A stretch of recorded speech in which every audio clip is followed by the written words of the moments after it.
Hi, good morning. Welcome to The Sweat, presented by DraftKings. Alongside Jesse Cofield, I am Emerson Lotzi. It's a great day to have a great day. And you know what? It's a great day because Trevor Lawrence is a Pro Bowler. Our long national nightmare is over. Emerson wrote those lines in the script. As for what is coming up, yes, on this show, all the DFS and sports betting knowledge that you could dream of around the NHL, NBA, and PGA Tour. Yep, but first things first here. We've got DraftKings contributors Pierce Dietrich, Jeff Ulrich, and Julian Edlow standing by for a healthy dose of NFL price check. So we're looking at that fat Super Bowl Millie Maker. Woo!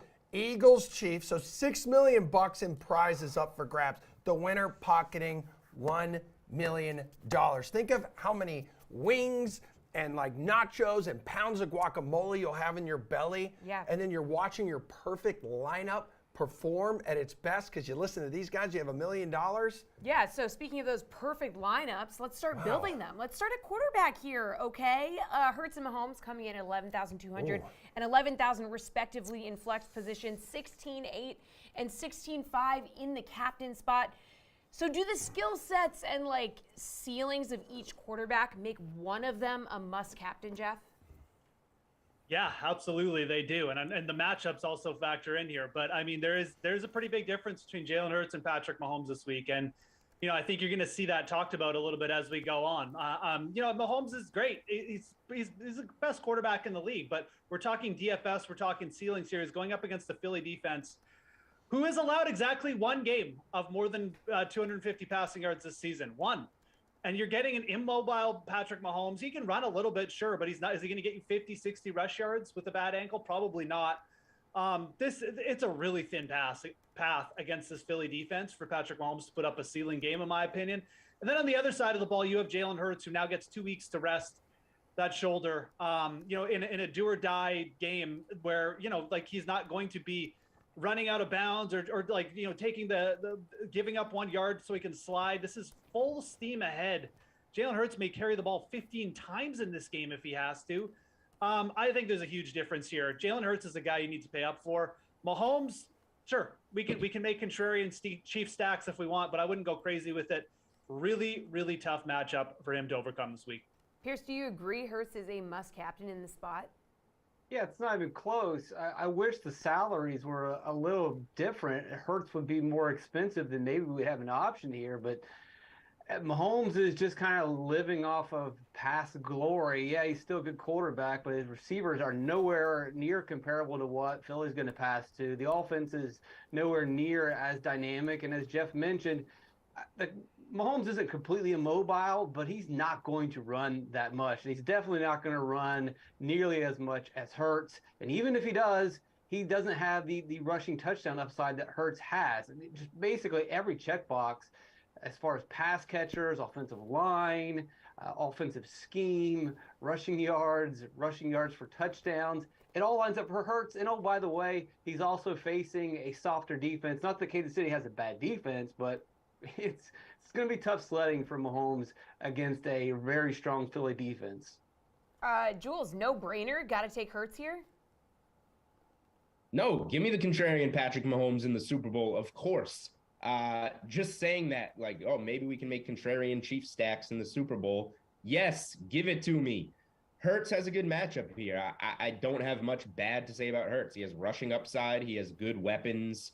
And the Chiefs secondary can be had. Hurts is a good play, but I will go to Mahomes here. The 2 weeks off, I can't remember a team that maybe will benefit from the 2 weeks off leading up to the Super Bowl than this Chiefs team will, given their current state. I know the receivers maybe not as great as usual for Kansas City, but you have Kelsey there who had a huge game with the back injury. I think that, a good enough combination of those Chiefs receivers will be healthy. And then you say that, the matchup maybe with the Eagles isn't as good. The Eagles all season, strength of schedule is about as soft as it can get. They didn't play that many great quarterbacks. They played a ton of backup quarterbacks. Look at their path to the Super Bowl. Their path to the Super Bowl was Daniel Jones and Brock Purdy / Josh Johnson / no quarterback. They are now going to face Patrick Mahomes in the Super Bowl. This is the third time he's been there. He's been to the AFC title game or deeper in all 5 of his seasons, and this Eagles team Not many guys that have been there. I trust Mahomes in this spot.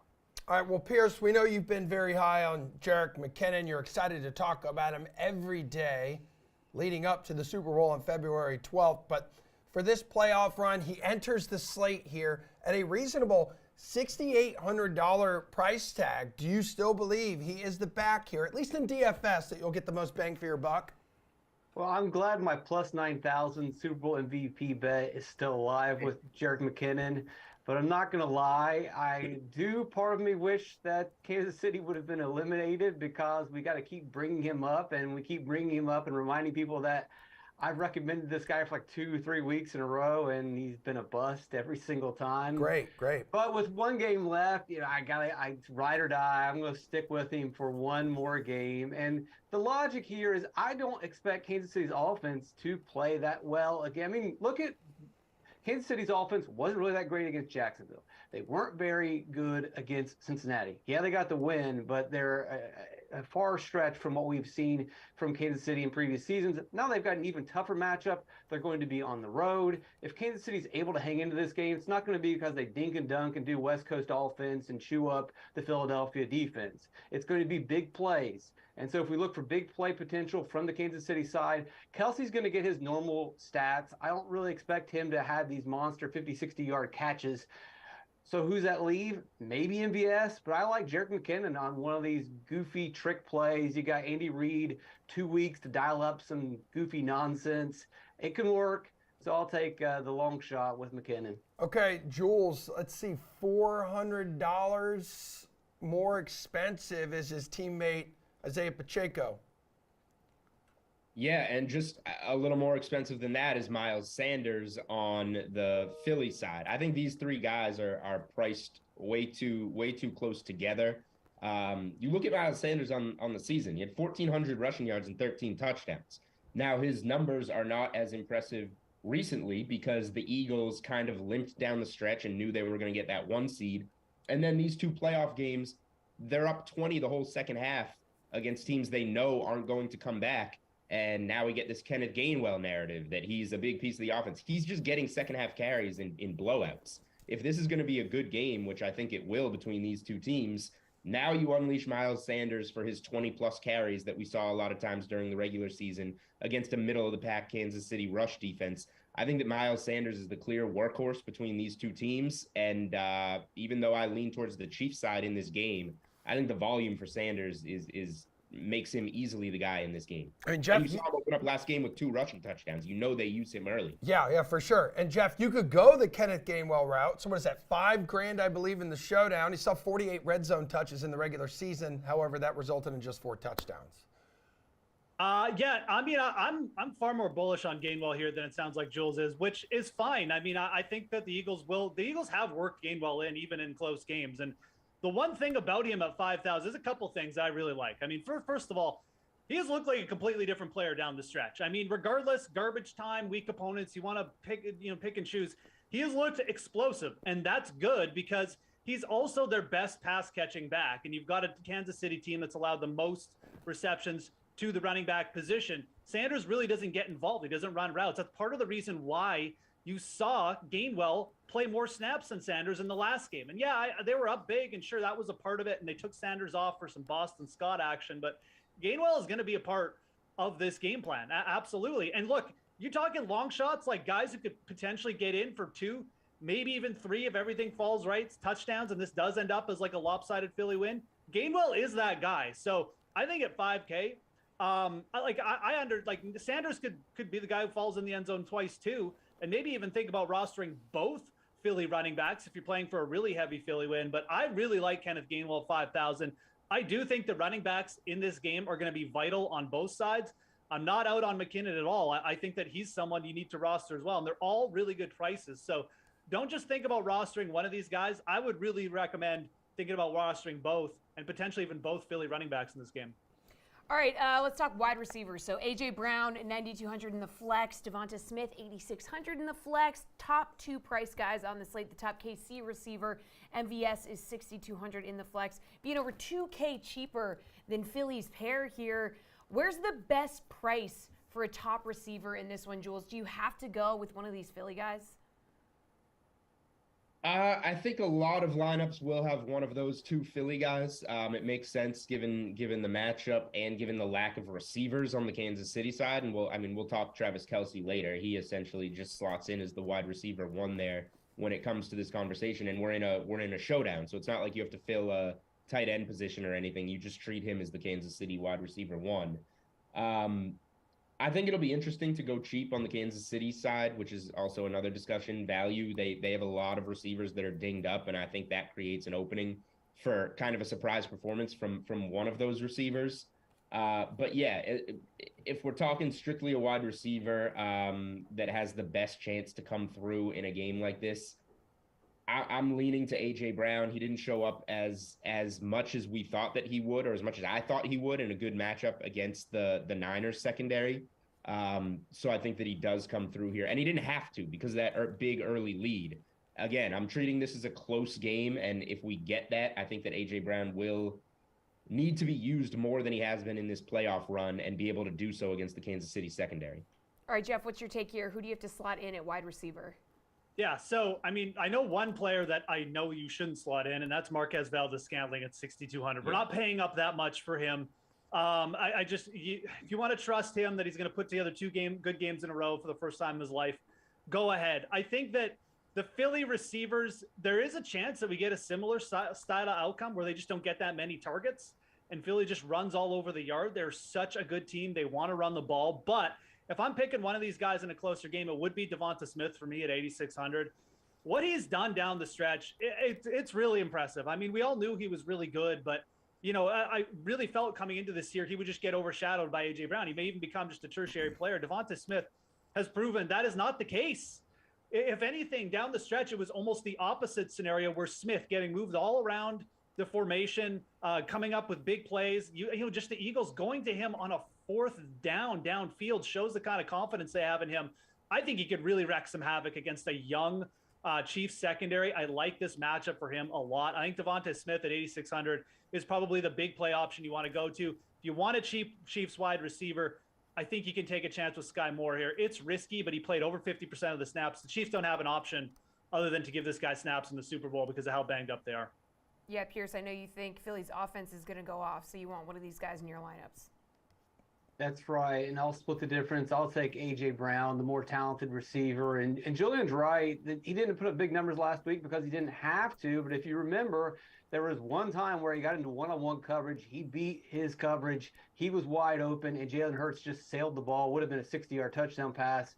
You get a 60-yard touchdown pass out of anyone, that guy's more than likely going to be in the optimal lineup, especially if he's in the captain spot. It could be Devonta Smith, but I would much rather go with the more talented wide receiver on the Philly side and just basically in the game. The Kansas City guys are all viable options. They're probably going to have more volume. I think the game script is going to favor their passing, but I'll concede the volume and take the big play potential that the Philadelphia guys are going to give you. Jeff, what do you think the chances are winning lineup in this Millie Maker, Super Bowl Millie Maker on DraftKings does not have Travis Kelce in it, who is 10-6 in the flex, third highest priced player behind the two quarterbacks, or maybe Dallas Goedert? You prefer to go that route, $6,400. I mean, I think there's a pretty good chance that it has one of them, but Yeah. I mean, I could definitely see, that I think there's almost as solid a chance we get a Goddard lineup without Kelce than a Kelce lineup without Goddard. Okay. I mean, there's a lot of scenarios where, the Eagles just try and lock down Kelce. They keep him out of the end zone. And at 10-6, 7 catches maybe just doesn't factor him in as much. I do think both these guys are really solid plays. And you do look at the Philadelphia defense. I mean, generally, this has kind of been the spot where if you're going to get some big plays against them, it is down the middle. It's a team that did struggle against tight ends last season. They've certainly improved it this year. But we saw George Kittle before the San Francisco quarterback situation went to full like DEFCON 1 or whatever. Then he came up with a couple big plays, and I definitely think that the big plays will be there for Kelce. So I think Goddard, he's just a player he's explosive. I like him. His target share just doesn't get over 5 or 6 targets most games. He's seen more than 6 targets in a game 3 times this year. That's just like a 1 quarter for Kelce. So I don't think that there's much competition here. I would almost prefer paying up for Kelce than Mahomes. That's how kind of skeptical I am on Mahomes being that price. I think Kelsey's got a lot of upside. And just to come back to your question, yeah, there is a very high likelihood that he's going to be in the winning lineup this week. Okay, Pierce. Next week. Pierce, what do you want to do here at tight end? Kelsey's incredibly safe. You can't Yeah. go wrong there. You're going to get around 10 catches, 100 yards. Now, whether he gets a touchdown or not, it's probably going to be the make or break situation. If he doesn't find the end zone, I don't know if he's going to be in the optimal lineup, but he's incredibly safe. And Goddard, really, for half the price, you get about half the production. Again, it just comes down to, do you think one of these guys are going to get into the end zone? If so, then yeah, put them on your team. I don't know. I mean, obviously, Goddard probably has less of a chance getting into the end zone.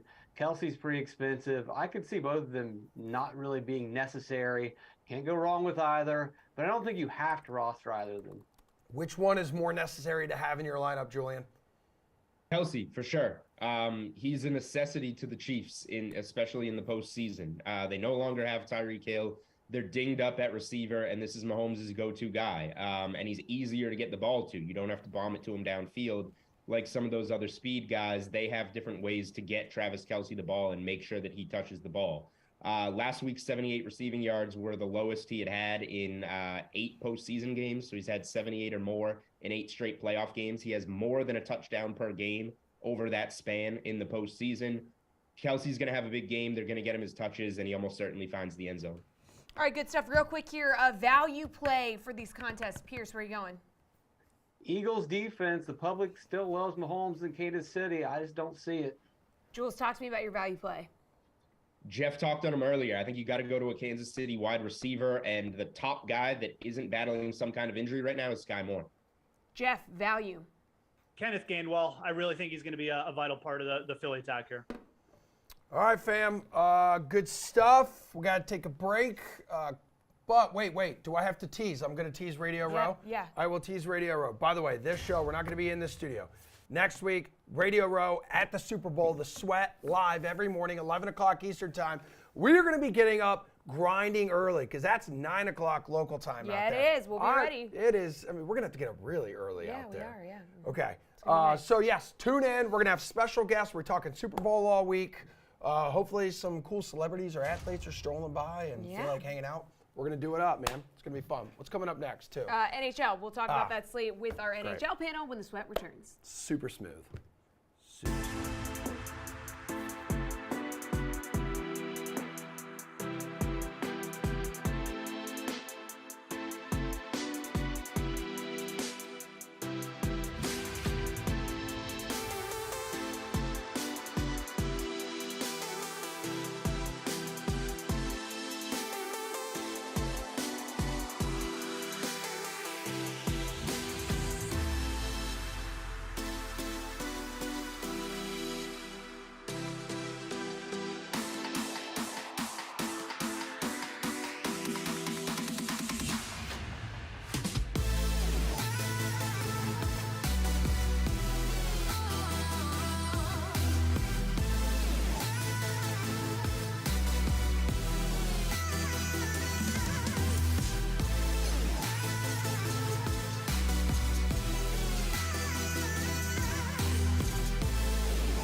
All right, 3-game slate coming our way this evening in the NHL. One game last night, so this is a one lot game. better. So we're up from that, which is great for us. It's also great for our panel, NHL.com's Anna Dua and RotoWire's Paul Bruno and AJ Scholes. All right, still a small slate, so let's go through and we'll go by game.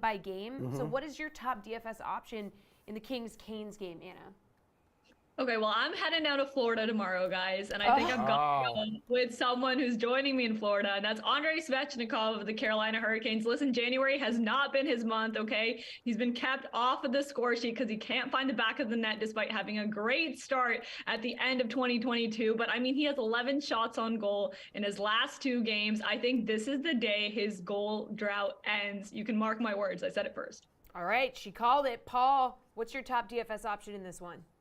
I'm not saying I'm going to go to a hot shooter instead on Carolina. Consider Sebastian Aho, number 1 center for this club. $6,900 for a price tag for a guy who's got 8 goals in the last 6 games on 25 shots. I'm going with the hot stick. All right, who are you going with, AJ? I'm not going with either of those options. I do admit Sebastian Aho probably a little underpriced at 6,900, considering he's got 10 goals and 6 assists in 13 January contests. But I like Martin Necas here at 6,400. He's the second highest point contributor on Carolina this month. He's getting decent power play minutes with the second unit here. A little bit cheaper than the other 2 options for this Carolina team. All right, Paul, let's stay in that game, but hook me up with your top value play here, dude. Well, I think Carolina's going to run up a score, and one guy who's participated in that offense recently is Jalen Chatfield, a second pairing defenseman who's got 4 points in his last 5 games. I don't understand why he's only costing $3,000 tonight. Sounds like a value play to me. All right, AJ. Well, I think it absolutely has to be Jordan Stahl here at 3,300. He's definitely been a little hot and cold this season. He's got multiple 5 to 6 game pointless streaks throughout the year, but he's currently hot right now with 4 points in his last 4 games. And given his ability to produce, I don't see how you can find much better value from a more consistent producer than, say, a Chatfield over his last couple of games. Yeah, Anna, Canes have grabbed at least a point in 8 straight contests now. So which side are you looking at for value play? I mean, I would love to give LA some love, but I'm not going to do that. I'm actually going to be the tiebreaker here between AJ and Paul. And I have to say, Jalen Chatfield is the obvious answer for me. He's at 3,000 even. He's playing with Brent Burns. And Ride with a winner. Consistent points in 5 of his last 8 games. He's one of the most underrated blue liners, I think, in the entire NHL right now. He's just, even when he doesn't get points up, he's really dominating the ice. All right, let's move on to that Caps Blue Jackets game. AJ, what's your top price DFS option in this one? I mean, can you just say every single Caps player on this team? Is that an acceptable answer here? Yeah, go for it. On the year, the Jackets are giving up 3.86 goals per game. That's 3rd most in the league. 35.1 shots per game, 2nd most in the league. Admittedly, Ovechkin a little pricey at 8,900, but I have little doubt that he'll find the back of the net tonight. And that's supported by the fact you look at his goal scoring odds, it's minus 135 tonight. If you do want to save a little salary, maybe go a little contrarian and get some Jackets here, you could look at Patrick Laine at 7,400. He is coming off a bad game against Seattle, was on a 5-game point streak prior to that. And don't forget, Darcy Kemper has been pulled from 2 of his last 4 starts. So there may be a chance to get some Columbus guys in here tonight too. Anna, are you in agreement? You just want to go with Caps guys here?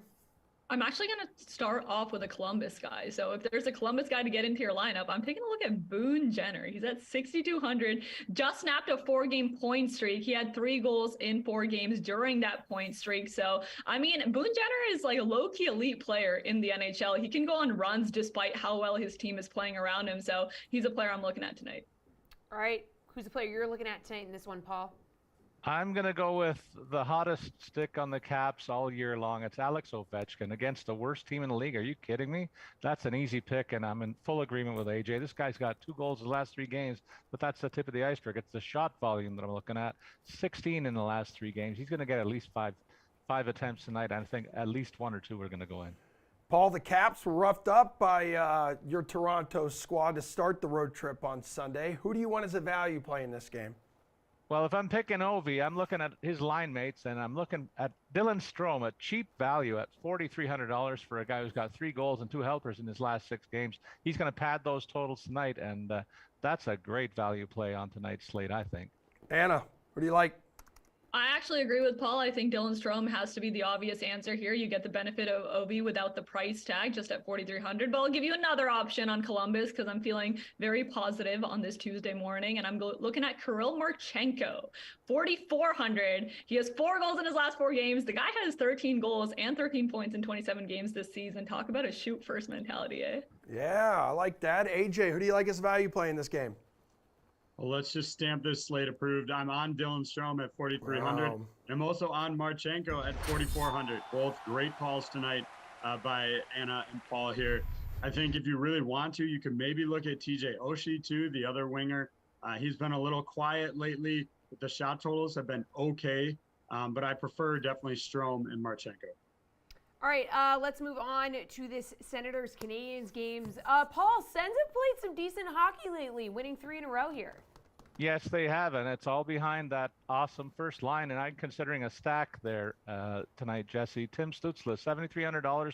Guy's got two goals, 4 helpers his last 7 games on 23 shots on goal. Brady Tkachuk, though, leading the band. $8,000 the price tag. You got to spend up for a couple of guys on a short slate. So it's Ovi and Tkachuk for me tonight. 4 goals, 3 helpers for the Sens captain in his last 6 games on 22 shots. I think they're going to run roughshod over the Habs. They've done it before. Yeah, I mean, Habs riddled with injuries, AJ. Who are you going with in this game? Well, somehow Paul managed to talk about the entire Sens roster without pointing out their best player this last month in Claude Giroux, who's got 15 points in January. And comes in under 6K. He's just 5,700 here. Montreal's goals and shots allowed per game are pretty much on par for Columbus throughout the season. So I agree with Paul. Stacking Ottawa tonight is a good way to go, but I would start with the underpriced Claude Giroux. All right, Anna, who's the play in this one for you? It's Claude Giroux. That's my go-to answer right now. 8 points, 4 goals, 4 assists, just like in his past 4 games. He's absolutely rocking and rolling right now. I think he's so undervalued, and he's just playing some great hockey. Ottawa has to be the go-to answer. Love Montreal, great city. Can't support them tonight. All right, top value play there in that game, Anna. For me, it's Jake Sanderson. So I'm moving down to the blue line. He's at 4,200 right now, and Jake Sanderson has 4 assists in his past 3 games. I think he's a player I'm looking at the moment. I think he's valued pretty well. I like his lineup placement as well. So he's a player I'll look at, especially on the power plays. All right, Paul. Anna picked my guy this time, so I'm going to support that choice by saying not only has he got the points in the last little while, but also the shot volume is there. 20 in his last 8 games played. He's a regular shift on the second line, pairing on the fence, as well as being featured on that power play, like she said. Great call. All right, AJ. Well, there's very little to redeem Montreal right now. Any guys that you normally would talk about are hurt, but I think you could still consider Kirby Dach at 4,800 tonight. The closest thing I could come to getting value out of the Habs here. He's about their only offensive producer. Like I said, Cole Caulfield is done for the season. But honestly, I'd still rather go up that extra 900 to get Giroux in here. So if you're looking for a contrarian play and going Habs, maybe Kirby Dach, but it's definitely a boom or bust proposal. All right, good stuff. You three, thank you very much. Yeah, We're gonna Anna, turn... safe travels to Yeah, Florida. to Florida. Thanks, guys. Enjoy the sunshine. Dude, Yeah. so nice. All right, we are going to talk NBA coming up after this 5-game slate. Second most expensive dude, it's going to be the Joker. Does he need to be in your lineups? Our panel tells you next.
All right, welcome back to the show, everybody. We're going to turn our attention now to the NBA. We got a handful of games. That's 5 games on this slate tonight. We're going to do a fun little segment we call NBA Fast Break. Yep. You could bring Nick Fryer in now, Howie, because it's He's awkward here that he's at just the sitting desk. there. Don't sound too excited about RotoWire's Nick Whalen is here.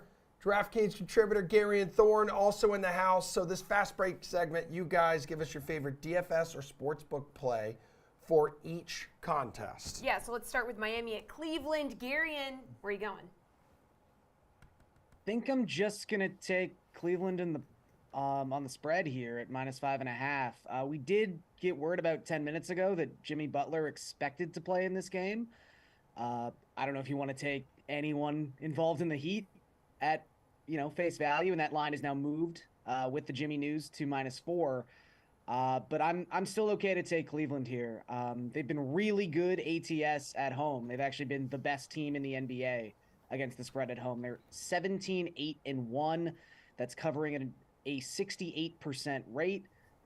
They've also just been really good overall in their past 10 games. The record in that span might not reflect it. They've obviously been dealing with some injuries, to Donovan Mitchell in particular. But the best, or the second best net rating in the Eastern Conference across their last 10 games. Mitchell seems like he's healthy again. I just think the Cavs are a better team, so I'm willing to take them -4. All right, Nick W. Let's go to you. Nick Whalen. I'm willing to take the bait on Jimmy Butler. Like Gary had mentioned, we got word a few minutes ago that he's expected to play, and it is the Heat. You have to take it with a grain of salt, but Butler's only missed like 1 game in the last month. It feels like he hasn't played more. He's questionable every game, but for the most part, he has been out there. He's at $7,800 on DraftKings. That feels like a really good deal, a big-time bargain for a guy who's been priced like $1,000 more expensive at times this season. Like Gary had said, his presence, the expected presence, I should say, of Butler has shifted that line. Last 12 games for Jimmy Butler, 23.5 points, 5.5 rebounds, 3.5 assists, over 2 steals per game, 54% from the field. So at 7,800, that's a no-brainer. All right, Nick Fryer, Miami at Cleveland, going DFS or sportsbook for this one? I'm going to go the sportsbook route on this one. I'm going to go with a player prop, Evan Mobley. Normally, that's followed by over on his blocked shots number. Now, that may be worth a sprinkling tonight at +185, but I'm actually going to go with his rebounds as my favorite play here. Over 8.5. I know you got to deal with Bam Adebayo, but Mobley has gone over this number the 2 times he's faced Adebayo, and he's been doing work on the glass lately. The over is 7-3 in his last 10. He's gone over this number in 4 of his last 5. The last 3 times the under has hit in the previous game, which has been the case in this instance, the over hit. And then in 3 of the last 4 games that the total has dipped from the previous game's total, the over has hit. Fryer, DFS or sportsbook play here for Lakers and the Knicks. Both teams losing to the Nets last time out. That's just an interesting fact. That is an interesting fact. And then, of course, with the Lakers side of it, there's stuff. Is LeBron going to play tonight? Well, we don't know. The injury report's not out yet. They didn't play the other day, though. So yeah, I think he said he was going to get his foot looked at today, which means he's probably going to play. Yeah, I mean, maybe. Look But at the foot, it's fine. I can't take it from a sportsbook route on for this one, so I'm going to have to go DFS. Emmanuel quickly, 5.1K. He scored 25-plus points in 13 of his last 16. That's just a half point under 5 times value for tonight's salary. He's been shooting well in general of late, but for the whole season, he's been shooting better at home. So good spot for him. He's also been putting in some work on the glass, facilitating. So the floor, I think, for him tonight is 5 times value. But either way, I think the ceiling is significant. And if LeBron and AD don't play, it's only going to help him even more if Russell Westbrook is leading the charge. Yeah, Gare Bear, you got to consider Lakers +1.5, right, if James and Davis are active? I mean, I'm just going to bet him on the money line at this point. I do think there's legitimate question as to whether AD plays in this game. Maybe they're extra cautious with him if he did have some sort of re-aggravation, but I think LeBron's playing. I just don't think he's missing a game at Madison Square Garden at this point. Clearly was just rested first night of the back-to-back on Monday. And right now, I know I keep beating this drum, but the Knicks are bad when Mitchell Robinson does not play. He's now missed 5 games due to his injury. And in those 5 games, the Knicks' defensive rating is 125.5. That is the worst defensive rating in the Eastern Conference. That's Tom Thibodeau's identity. If his teams aren't good defensively, they're not good. And that's why the Knicks 2-5 ATS their past 7 games overall. We've talked all season long about how they're terrible at covering at home. They're very good at covering on the road. This game's in New York. I think if LeBron plays, which I expect him to, this line's going to move, obviously. So take the money line now while it's at plus money. All right, Waylon, wait and see for you on the betting side with some question marks surrounding key players here. Yeah, I mean, you always have to kind of take that mindset with the Lakers, but at the same time, I mean, we have player props up for Anthony Davis and LeBron James. That's usually a pretty good indication. I'm inclined to believe that both of those guys sat out the other night due to rest purposes as opposed to real injury. So obviously you want to wait for confirmation, but I'm with Gary, and I'm fine jumping on the money line at this point. It's already, the spread has already moved from Lakers +3 down to 1.5. I think that's a positive indication. I actually like Anthony Davis's points prop tonight as well, assuming he does play, of course. 21.5. I get it.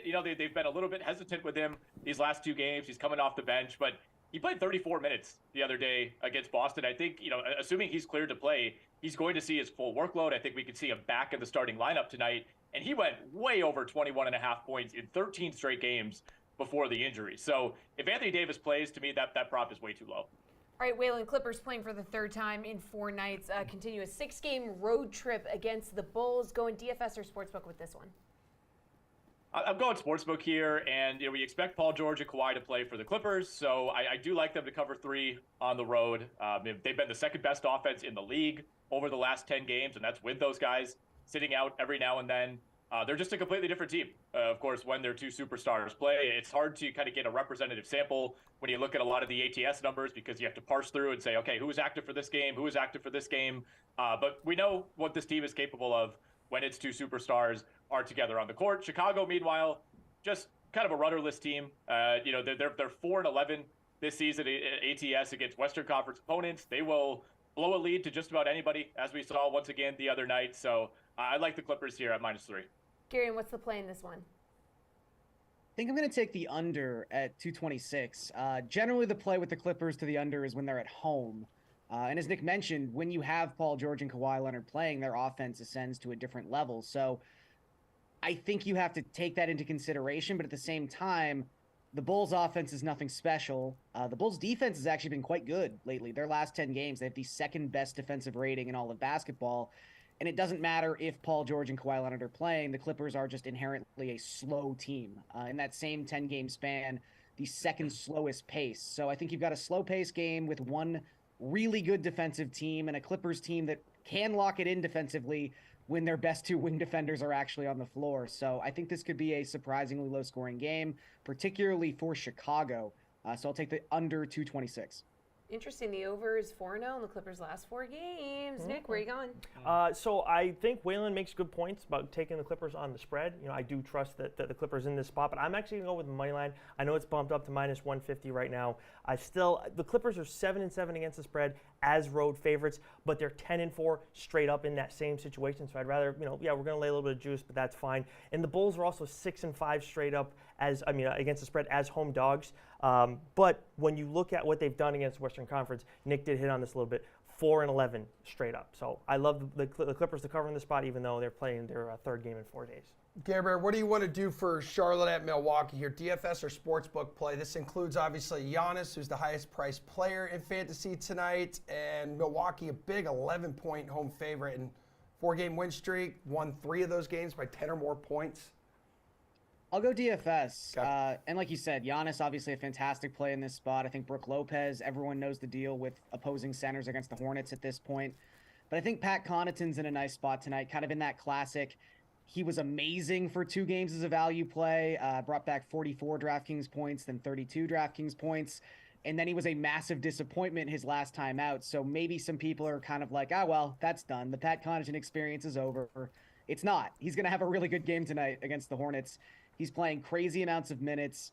He's been a really elite rebounder for his position the last month and a half or so, and that's only going to increase against a Charlotte team that is completely incompetent on the glass. I think Connaughton bounces back tonight. His price point is still really nice at $4,500. You can basically make the case that anyone on the Bucks who plays more than 25 minutes tonight is viable, but I really like Connaughton's price point. Waylon, be honest with me. What are you feeling right now? I cannot believe that Gary brought up Pat Connaughton because that's kind of where I was headed as well. And to me, it's more of kind of looking at the game script here and seeing this as a potential blowout for the Milwaukee Bucks. So look, you never feel great taking a team -11 at home, but if I had to choose one side or the other on the spread, I would go with Milwaukee. They've kind of been hitting in these situations the last few games. I mean, I also like the over on 244, another high number, but Milwaukee's put up 135 and 141 in its last 2 games. He also had that 150-point game against Detroit around this time last week. So in these kind of obvious blowout situations of late, Milwaukee has taken care of business, and I think that could lead to value for guys like Pat Connaughton, Grayson Allen, Javon Carter, Jordan Nwora. I mean, it's not super sexy to talk about those guys in a DFS context, but if the Bucks are up by 25 points midway through the third quarter, there's going to be value to be had late in this game. So a little bit difficult to parse which of those guys could end up hitting. I think on the Charlotte side as well, Mark Williams, rookie center, somebody to keep an eye on. He's down at 3,400.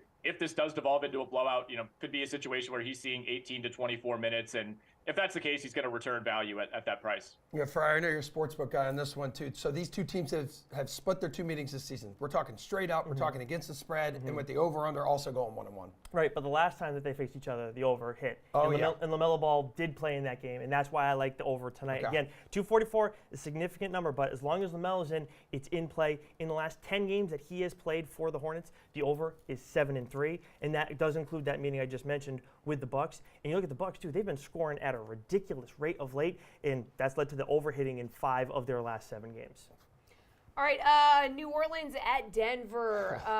Nick, New Orleans has dropped 8 in a row, right? 2-6 against the spread during that stretch. Under has cashed in 4 of its last 5 outings. This is the 3rd meeting between these two squads. They split these 2 other games. So where are you going in this one? Look, if you want to go for the full-length game spread and back the Nuggets there, that's fine. That is where I started. But the Nuggets, covering sometimes this is a good number still, but I just didn't feel as comfortable. So I wanted to look at the first half numbers and see if I could cut things down a little bit. And when you look at from a scoring perspective, the Nuggets they score more points than anybody per game in the first half. The Pelicans are in the bottom 10. Now the Pelicans do cover in the first half. The first half spread is at 3.5 right now on DraftKings Sportsbook.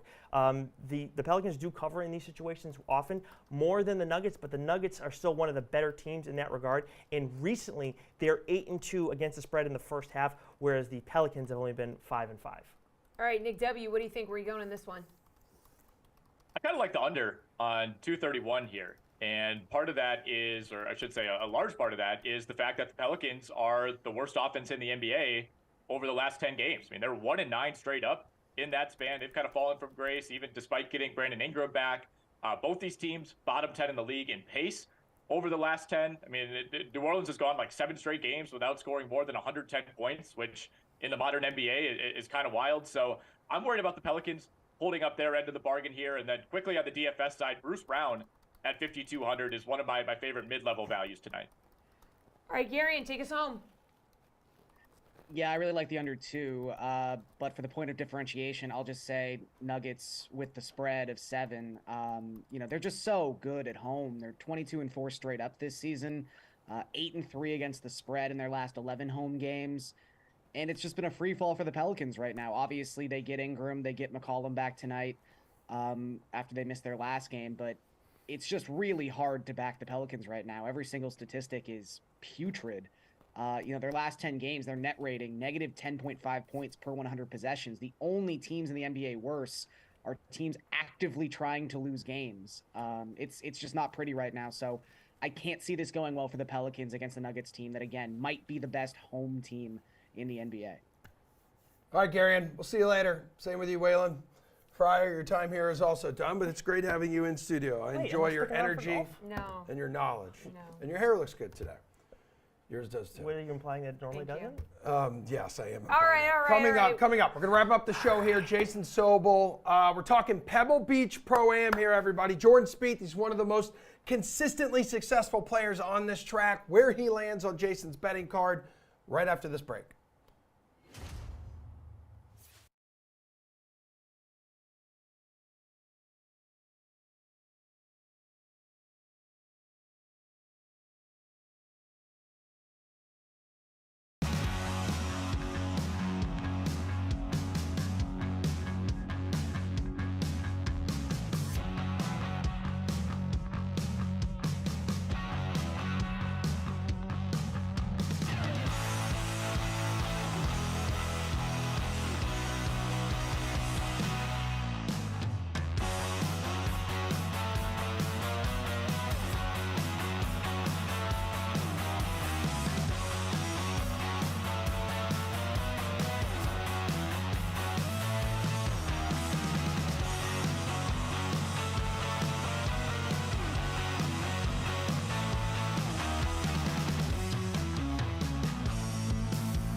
Okay, final block of the sweat here. It's about to get extra sweaty, extra moist because we're talking 7-hour rounds of golf, the Pebble Beach Pro-Am, with our guy Jason Sobel of the Action Network here. Hey, before we get your best bets, third week in a row, we're going to be navigating like a multi-course rotation here, but mercifully, this will be the last rotating course setup we see this season. This field lacks star power here, Jay. What are you looking for in a golfer before betting him this week? How about strokes gained patience this week? 7 hours sounds a little heavy. 6.5 might be about right this week. You've got all sorts of celebrities and CEOs and people playing with sandbagging handicaps, people playing with inflated handicaps alongside your favorite PGA Tour pros.